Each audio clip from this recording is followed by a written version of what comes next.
Ang gusto ko talagang role this season ay mag-sub sa mid. Kasi yun yung lagi kong nilalaro sa solo queue ng Korea.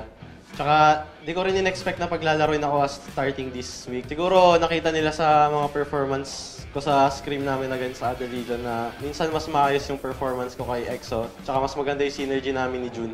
Tsaka minsan pag natatalo na kasi yung team, wala na nagsasalita.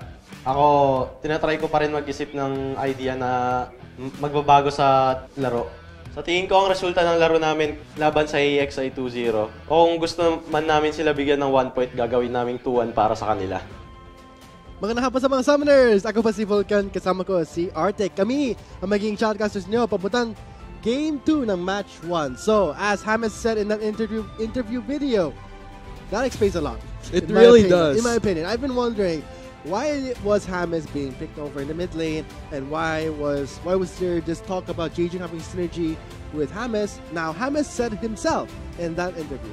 And it just really goes to show MSK does mean business. Whatever works for them in practices, put it into actual use going into the PGS matches, and well, effective. I mean, game 1 winning, that was a pretty good game by MSK. Pero tingnan natin pa rin kung makabawi itong AEX, and may equal ba nilang 1-1? Malaman natin in a bit. Got a hands down to Thompson for that Galio performance, but in this game, I don't think he will be playing in the mid lane. The original roster, EXO will be putting into this game too. And looking at the standings, MSK will be at the first rank, tied with TNC Pro Team. Let's see how this second game will turn out. Will it be a 2-1 as Hamas said? Because at this point, MSK being one of the stronger teams entering the PGS, I think they have the luxury of experimenting.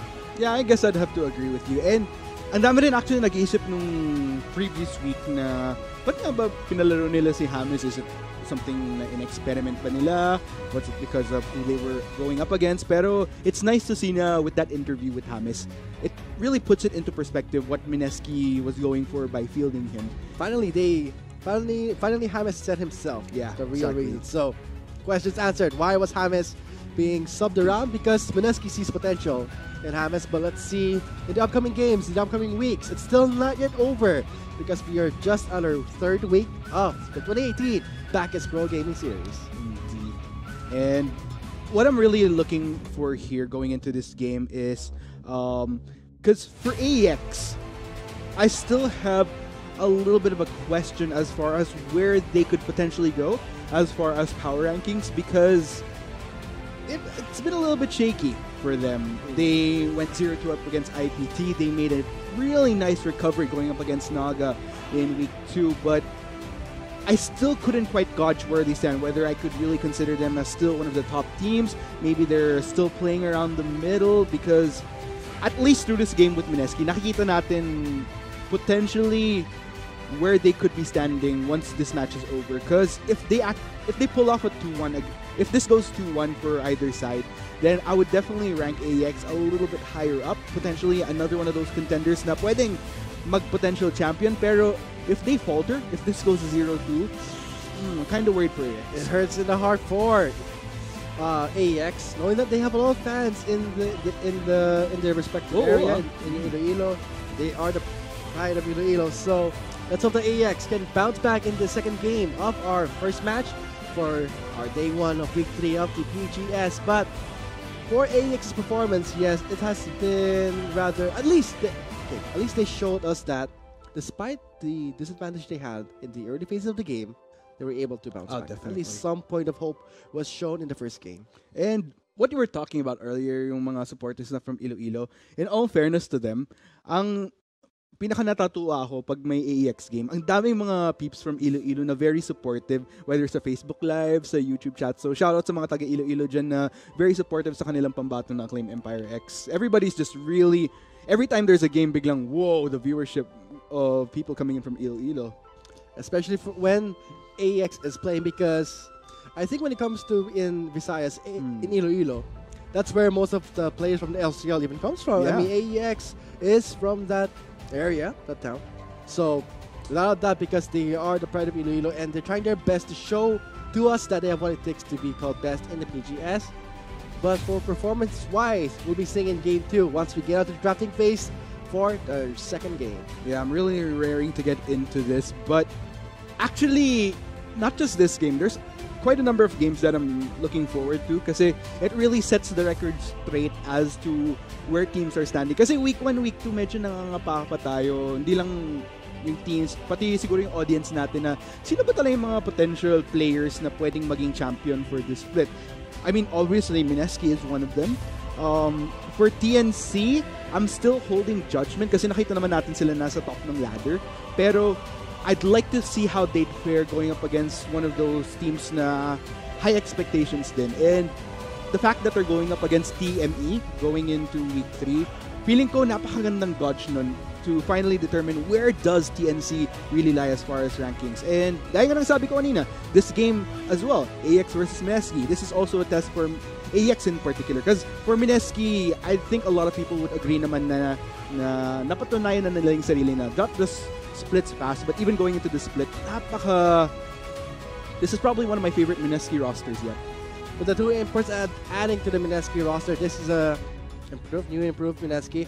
Not just for MSK, the other teams that did improve was, as you said, yes, T and C, which was actually highly rated by other people in the social media, and the hype around Demon was there. And I just loved how the people in the community, especially in the comment section, how they were saying Demon, TNC. So let's see, can TNC live up to their hype, and will they perform better against, the upcoming teams like TNC? Exactly. But talking about this game right now, because I think nakita naman ng mga players na, ng mga viewers natin rather sa pinakitang lineups kanina where we saw 5 members of each. So looks like Exosun will be fielded once again. And then what's interesting for AEX, however, because for MSK, it's pretty much established now they have that flexibility with the roster in a way. Gaya ng sabi natin, James, he can kind of go anywhere. And that's what makes him such an asset for MSK, to have that kind of sub na can go in all these different roles. For AEX, medyo interesting din kasi yung support na nakita natin kanina, he's actually going to be playing ADC. He'll be filling in for Genvi, and it'll be Kurosu that'll be playing for support. So I wonder how that changes the dynamic for AEX. And the bigger question, of course, with that type of change, with that type of substitution, will that actually lead them to having a better game, or hopefully even better yet, the bigger picture, of course, will that lead them to a victory? Yes, that question will be answered once we get to the drafting phase. But for AEX side, for Cannon, I was actually it was a questionable pick because Mineski did lock in the Camille first, then Cannon answers that with the Cannon. Cannon has mobility, and Camille can just shut it down, and that was such an easy lane for Kaigo to win. And because of that, Kaigo was able to flank the sides, gank, and be more proactive around the map because an AP Cannon compared to the very popular AD Cannon back in few patches, I mean, even past seasons, split pushing champion there, but not anymore. But let's see what can AEX draft improve in this second game. Exactly, but nonetheless, we're just gonna have to find out as we head into the pick and phase. MSK on the blue side, and AEX will be on the red side. There you have it. So let's go ahead and see what bans will be thrown out by both MSK and AEX. Wow, looks like Kalista. Objective control, because seeing how Dodoy will be playing as the ADC and Kurosu will be the original roster, the support playing. Let's see, this is going to be interesting. A different dynamic of AEX, and seeing how Mineski is batting out the Kalista. Maybe it's a scan-out ban here, and for AEX, respecting the Camille in the previous pick. And interesting to note also, for Mineski, looks like they'll be fielding their full roster right now. So we won't be seeing James being fielded for this particular game. But going back to the bans, Konma looks like heavy focus onto Dodoy here. So this is an interesting test for AX. Because Dodoy, this is technically his debut match for the 2018 Spring Split. So it's interesting that Mineski banning these two champions. There really must be something around Dodoy. Exactly. And for AX to ban out again the Shyvana from June and the Camille from Kaigo, it's more of a respect there. And seeing how an early pressure jungler like Dacian is being removed in the second game, let's see how Mineski will open up in their first pick.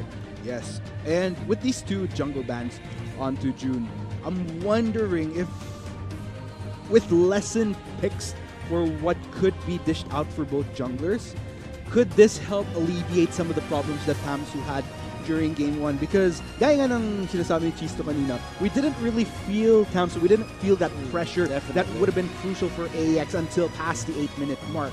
So that's the nature of the Sejuani, and if AEX does not pick up the Sejuani, what else can Tamsu play? He can go for maybe a Rexa. He did use that during the GBL All-Star, but we'll see. What will AEX be picking? Ooh, looks like the Alistar going to be locked in right there for Karasu. Still waiting for that second pick right there, but man, it looks like we're going to be really excited for Rise's Exos, and it's always a joy seeing that Rise whenever MSK fields it out. It's just a really, how do I even put it? It's like a really good demonstration of how you should be playing when you're Rise. So leave it to Exos. I guess that's a shout out to the players out there for Arctic, because that's how you're supposed to play Rise. Exo's gonna show us. Exactly, but wow, this is a Tamsu classic right here. The Graves gonna be locked in. Definitely the Graves classic there for Tamsu. Let's see how things will perform for him.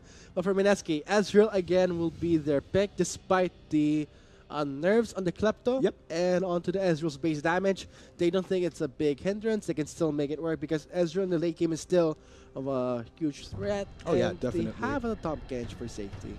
And meanwhile, looks like not just a hover over, that was straight off lock in Cassiopeia for Awaken. What's with Awaken always getting this mid laners where it takes time to scale? This is the type of playstyle they like to put on Awaken. Is this okay for AEX? Well, I guess it really depends. Of course, at the end of the day, when you are going to go for these type of champions, or if you're just going for a strategy that does entail you wanting to transition to the late game, you have to hold your ground, basically. And at least Tamsu is there for the Graves for early pressure. They do balance each other out. And AEX, summarizing the second phase, will be the Zoe and Kha'Zix by June. And let's see MSK banning out the Galio. Top lane has not yet been secured for AEX. Judging by how the picks are working for AEX, I could probably say that, Tamsu on the Graves plus an Alistar. Okay, this is what I was...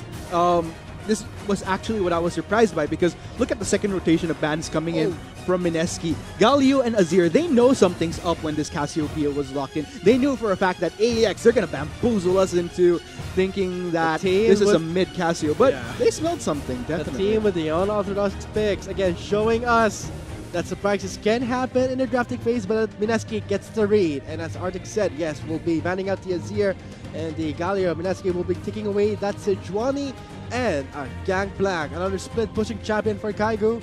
He is very flexible, and let's see what will be the final pick for AEX. Very bold move here coming in from AEX. Woohoo! Okay, that's what I'm talking about. No, wait. I'm waiting for the final switcheroo for AEX, because anything can happen. Potentially ADC or No, I think it could be ADC bot lane Cassiopeia. Maybe, but we'll just have to see. But let's go ahead and review MSK's composition for it being the much more dissectable one. more normal one we can see. Yeah, pretty much. For AEX, though, I think they're running a top Malphite and maybe a bot lane Orianna. Good. No, I don't think it's going to be bot lane. Or could it? Well, then again, you do have that ball, which has... okay, there you go. Bot lane Cassiopeia. Sorry about that. So indeed, it looks like it will be the Cassiopeia. What a time to be alive in my God. 8. This is going to be something. But in all fairness to AX, I like this bold move right here. What I like about this new season is that you do kind of have that flexibility when it comes to experimenting with different champions. You don't really necessarily have to follow the norm.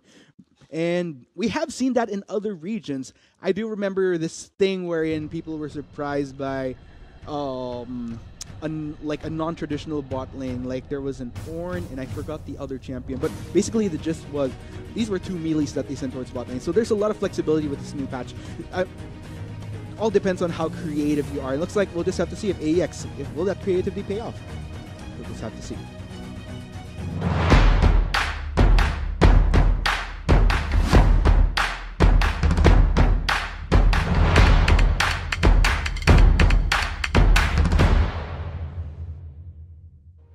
What a surprise from the drafting phase. Now on to the Rift itself. We'll see how AEX bot lane will perform in the second game of match 1. Yeah, let's go ahead and see how this goes. Bot lane Cassiopeia, that's something. And I think it kind of works with the Alistar because Cassiopeia does not have much mobility. And for Corroso, he can remedy that with an Alistar.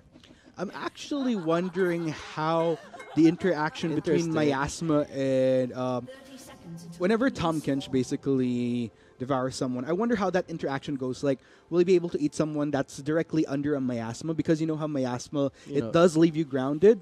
So I think he can still eat him up. It's just the champion itself who can flank away. And for Tom Kench, despite being CC, hard CC like a stun or a snare, Tom Kench can still eat up the ally. So we'll see how that interaction will pan out in the bot lane for AEX. Again, Dodoy, debuting his PGS here with, again, playing sub support in the first game and now playing ADC in the second game with Cassiopeia.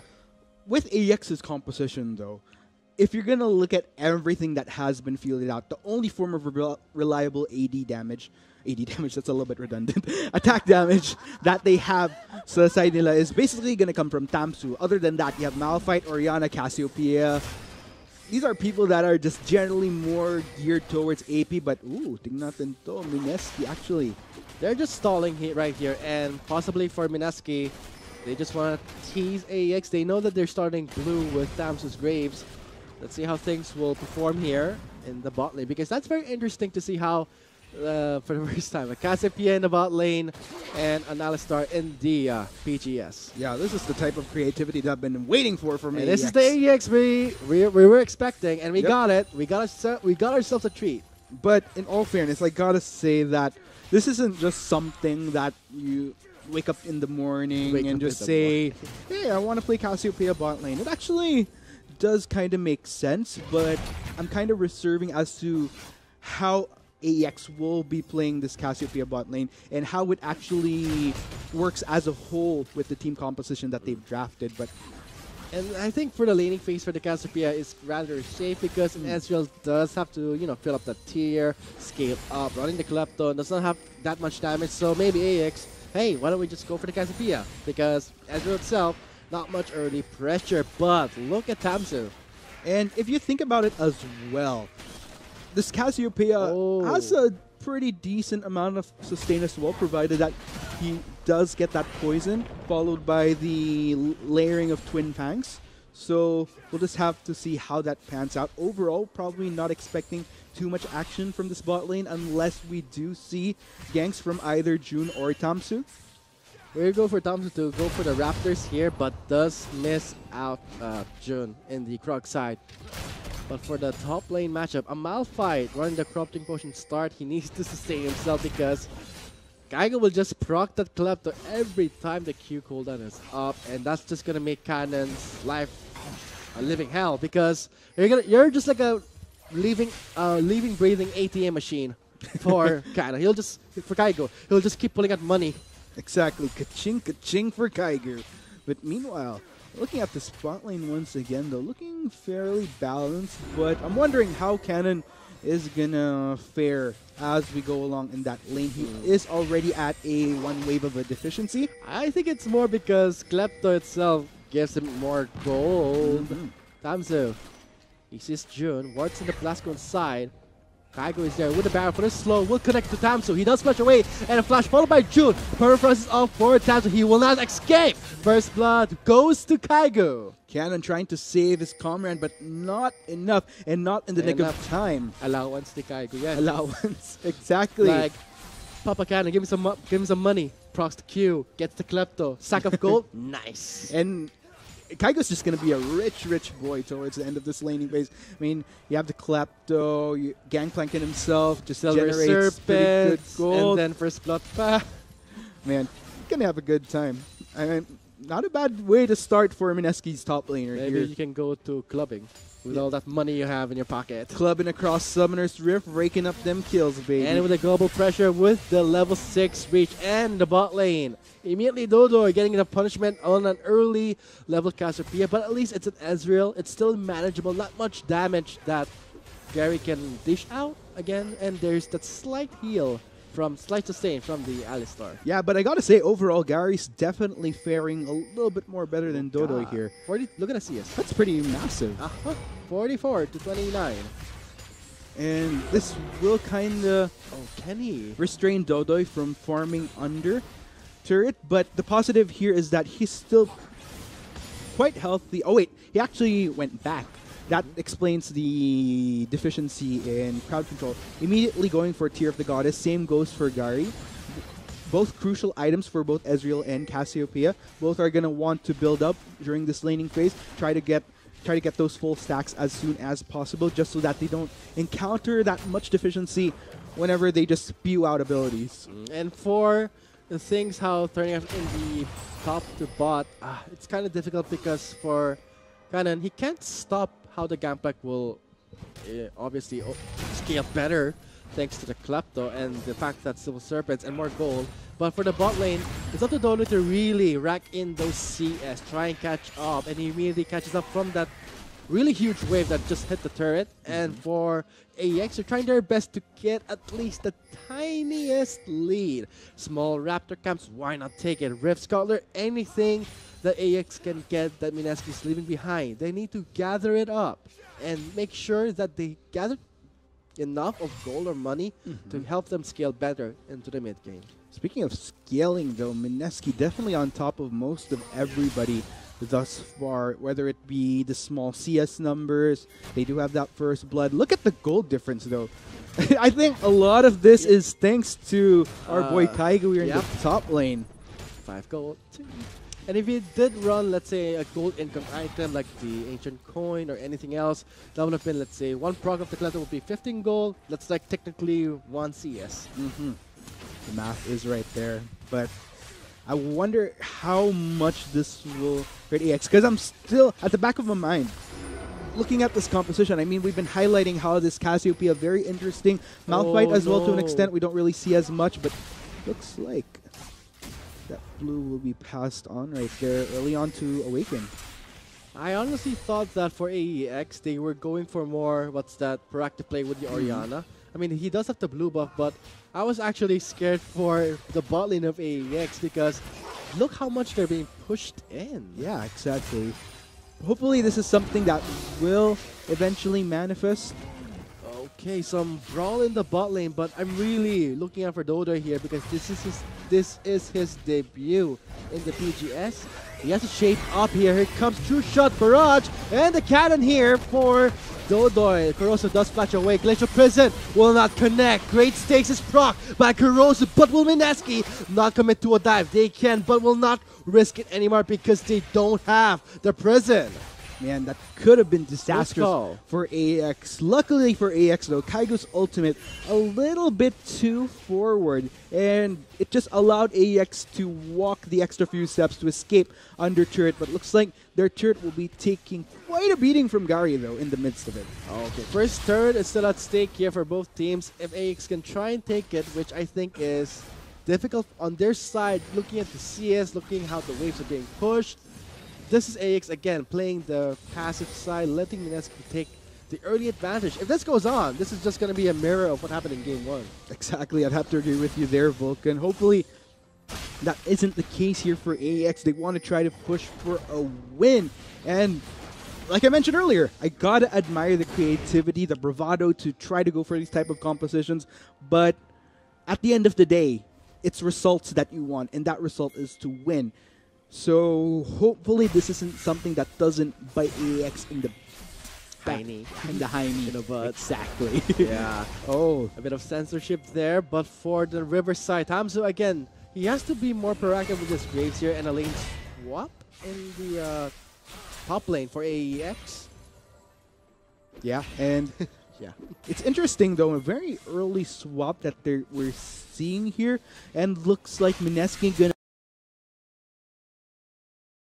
top side along with TG. Looks like he is making his way as well.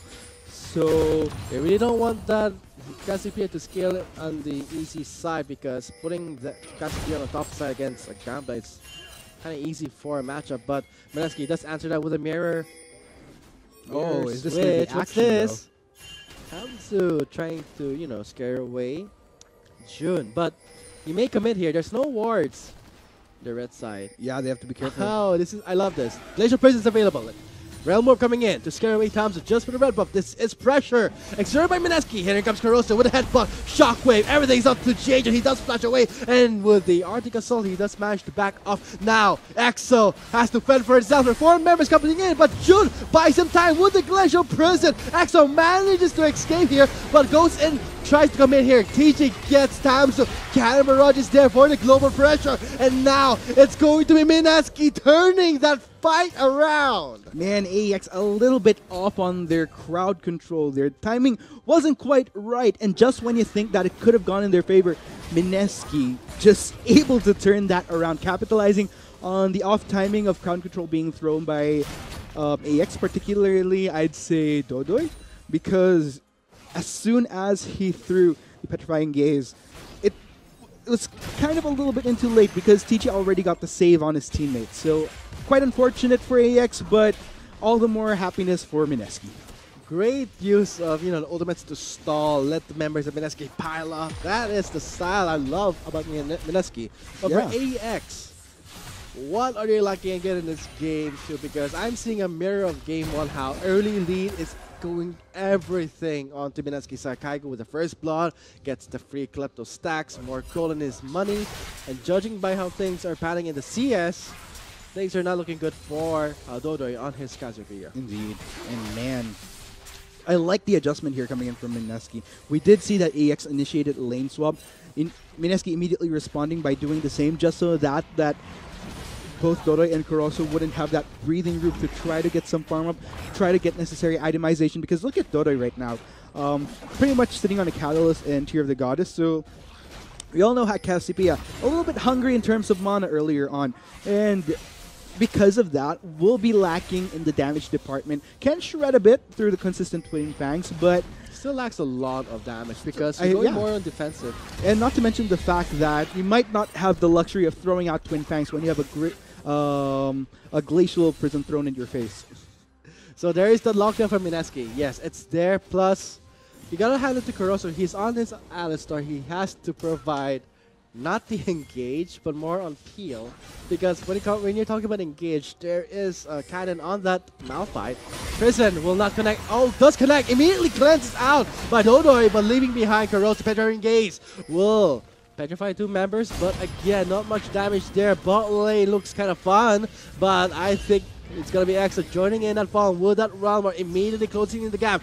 Chet comes with that fight. He tries to get away with the explosive shot here, and that's going to be a shield auto awaken. Cannon Barrage will be there for the slow, but EXO will be picking up the kill. Oh man, chaos across the board. Oh, got awaken, cleanses out again. There's the shield from the ball. 2-man Shockwave will not cut it. Double kill again for EXO. Mineski having a ball right now. Across the board, we see action. All the small fights as a whole lead towards a major victory for Mineski. And look at the value they're getting out of this. They're getting a lot of turrets at the end of the day. So this is just going to propel their gold lead and control of the game of the map to infinity. Yes, and the control is on Mineski's side. AEX trying to fight back that control.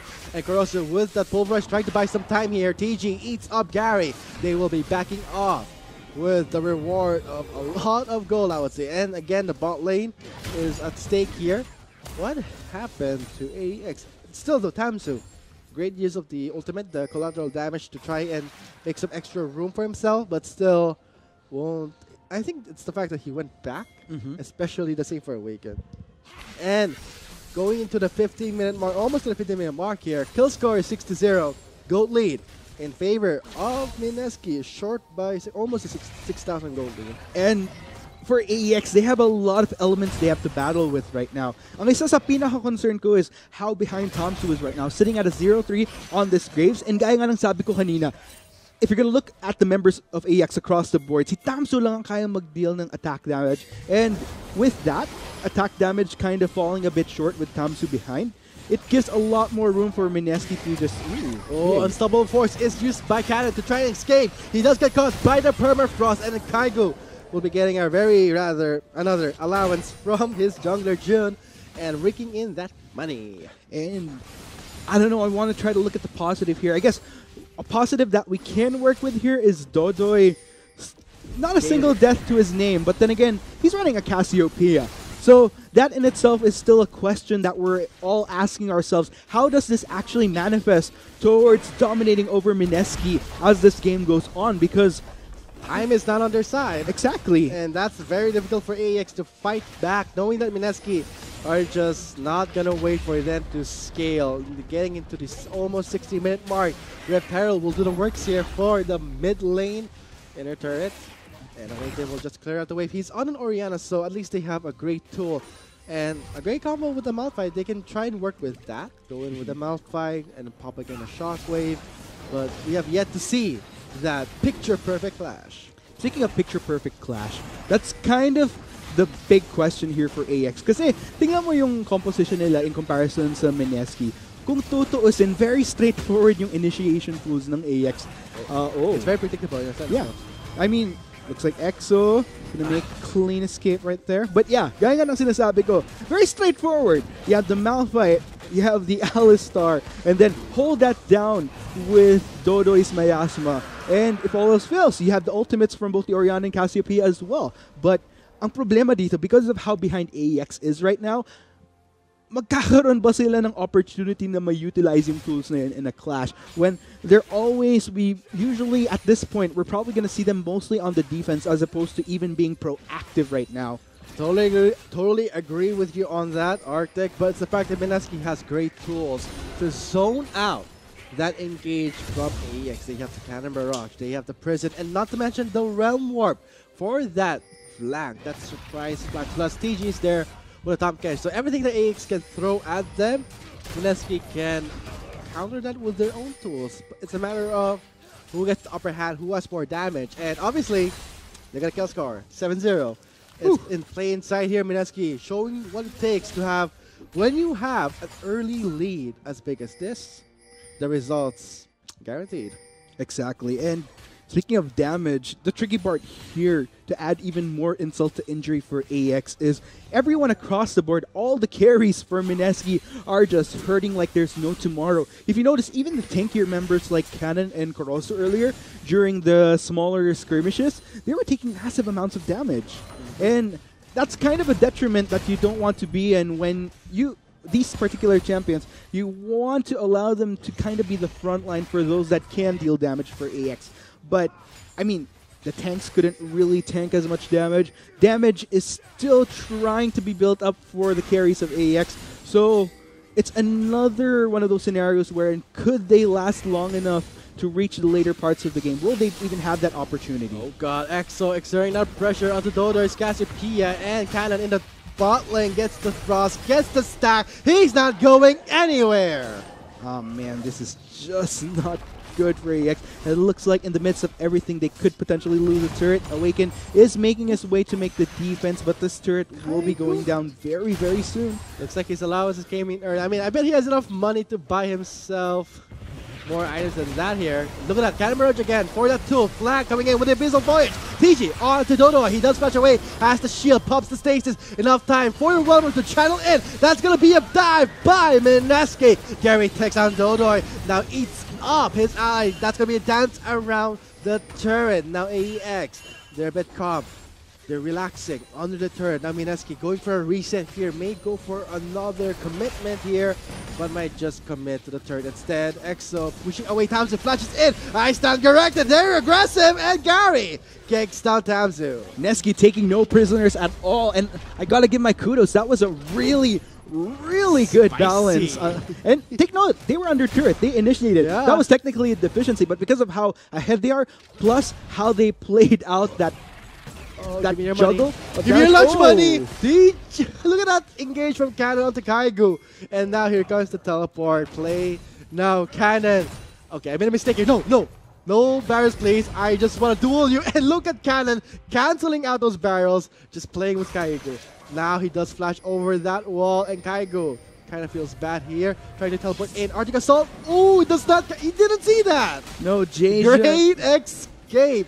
And not to mention, that auto attack onto the barrels. Exactly. Good on Cannon though, because now X is alone here in the bot lane. Will he make it Does out? he have Realm Orb? Okay, he does not have it. He's not going anywhere. Shockwave, put everything on the Exo, but he won't die just yet. Very durable, but immediately, finally awakened, bursts down Exo. That's going to be Mineski responding in. Kaigo takes down Caroso. There's the collision precision by Jun. Now it's going to be Mineski going in for the cleanup. Whew, double kill right there. At the end of the day, ends in a 1-for-3. Still in favor of Mineski. And looks like Mineski, they're going to get an Interbot turret out of this. And with that taken, just all the more control across the map. It's funny because past the 20, we're actually hitting that 20-minute mark. This is a moment wherein if AEX, they couldn't afford to give up any more objectives, especially Baron. Let's stay in the fountain. Mineski is such a bully. They're the bullies right now in this game here. They're not letting AEX escape. They see them, they immediately go in. We don't care. We'll dive in. We'll just destroy you one by one. And they're doing it just like that. And man, I stand corrected. Looks like Kaigo. One more hit from the turret. He does make it out alive. Very close call. One more hit. He would have been dead. So another dance by Mineski under the inhibitor turret. But I gotta say, Vulcan, as much as I want to try to find moments na kung paano ba makakabawi ang AEX, look at the goal difference, man. We just hit the 20-minute mark, and we're already sitting at what? This is like almost 13 to 14,000 of a difference. That's quite the climb. That's like climbing Mount Everest to try to get back into this game for AEX. I would say that there is still hope. Yeah, it's just that hope. it's like a window of opportunity that you're trying to use a crowbar with to pry it open, but just won't budge. Just won't. Well, it comes to climbing Mount Everest, I don't think that's the case here because right now AEX, with the amount of gold they have, they don't even have the gear to climb Mount Everest. At this point, they're just staring at the mountain, not doing much, but at this, what can AEX do in this game?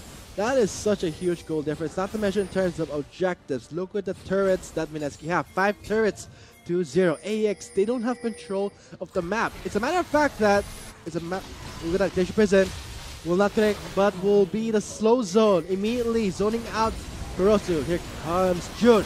With the Sejuani. That's going to be a shockwave in. That's the Miasma working its way here for Dodoi. Not enough damage again. That's going to be a focus onto the Cassiopeia. Awaken trying to buy some time here. Dancing again around the turret because Mineski has the lead and has the items to do it. And yet another turret secured by Mineski amidst getting pickoffs of the members of Acclaim Empire X. Man, not now even needing to turn their eye to Baron right now. They're just really... Abyssal Voyage for another flag. That's going to be inside the base. Very deep, but Mineski will be focusing on the cannon. Here comes the 3 members of AEX responding in. And Jun is just going to be tanking those turrets. Here comes Cannon Barrage, dead center for that burst. Now no more burst jammers. No matter of fact, Mineski will just continue pick things up. AEX cannot do anything here. Will be forced to back off. They show their faces to Mineski. They will just punish them again and again for giving such a good lead and saying to them, thank you for that lead. And thank you indeed, because Mineski is on fire in this game. Look at the value that they're getting off of this. AEX, they always try to stand their ground. Pong will not connect, and Tamsu trying to get away with the collateral damage, and Exo with the QQ will be finishing off Tamsu. Again here, AEX is getting picked up one by one here. Kaigo does have the Starks, he is very defensive. Walmart again. At this point, Mineski is just playing the aggressive game. Prison is there. Awaken cleanses it out. AEX still trying to fend off the incoming waves here. Inhibitor turret 1 is down. The second inhibitor is at stake here. Ensemble Force, 2-man knockup is right there in play, but no more damage again. Exo zoning out Dodo in the Cassiopeia. He can't do anything. He's trying to go back to the fight, but Exo is just scaring him away and flashed in by Sejuani. TG will be getting the permafrost, and again, a double kill for Gary. Well played by Mineski right there. In all fairness to AX, they were able to get that kill off on Kaigo, but the fact is, 23-2. in the midst of everything, like, look at the money. Look at the money. Yeah, indeed. Man, I wish I had that much money. Yeah, it's kind of like, if you're going to look at where Kaigo's standing right now, Trinity, Force, Infinity Edge, well, he's pretty much good until the end of the semester, that's for sure. Maybe he can carry this gold to the next game if that was possible. I mean, he can put in his bank account and say, hey, I made it a lot of gold in this game. And that's why Mineski's doing a really good job just trying to secure the game here. And for AEX, getting picked up by one. Chances are so grim for AEX. It will take a miracle. It will take maybe if the Baron works for them, it would be a 6v5. That would be something at least. Maybe the Baron can get up from the pit and walk around the base and help AEX out. Oh, if only, Vulcan. If only. That's kind of like the prayer you want when you're this behind. But man, AEX, they've been trying to defend. They've been trying to look for moments of opportunity. Kung mapapansin nyo nga kanina, may isang moment na nag-flank si Cannon, which is why they were able to get the kill onto Kaigu. But after that, there was really nothing much that they could do. Just to take down Kaigu, there was a lot of ammo exhausted. And at that point, the next target would have ideally been Gary, but Special Prison, Camera Rush, that's an extreme zone for Minaski. That's going to be their playing field. EXO takes an awaken, and Gary will be finishing it up the fight, and a solo kill for Kaigo again, performing so well on this gangplank. Oh no, Cannon, will he make it? I don't think so. With 5 members of Mineski on his tail, he goes down. TG gets dinner. Digestion for Mineski, and Gary's legendary, and I think this is going to be our conclusion to the second game of our first match. GG! Well played for both teams here, and Mineski will be taking away the match with a 2-0 sweep. And looks like Mineski, look at them just diving in. They want in on that ace. Get more money, get all the gold you want, play around the fountain, and now it's going to be TG out of stasis. And wait, they're not going to end it.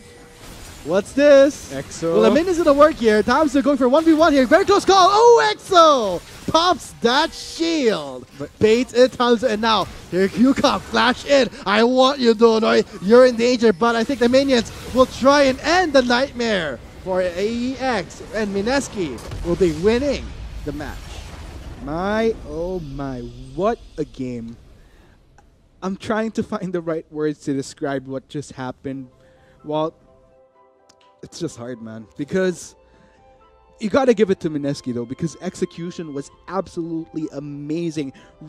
This is the tricky part here. I gotta give my, like I said, binibigay ko yung kudos ko sa AEX because they went for that risk of trying to be creative, and sometimes you want to try to do that with your strategy. Na if tingin mo you couldn't really match up to the team you're going up against mano a mano in terms of the meta, you want to try to look for other avenues you could kind of catch them off guard to work around that. But AEX still tried to, I would say, flank the sides, trying to use the Malphite for at least make their comp work.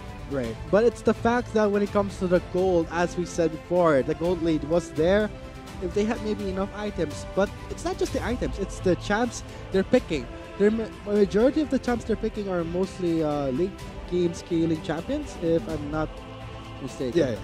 And plus the fact that if you're gonna look at things, it would have been great if the Cassiopeia were ahead, because at least ang mangyayari dun is they could get the full initiate straight into the backline because they had those tools. They had the Malphite, they had the Alistar. It's just that Mineski was so dominating from that first minute, from that first blood, at nagtuloy-tuloy na siya na hindi na nagkaroon ng opportunity yung AEX na magamit yung composition nila.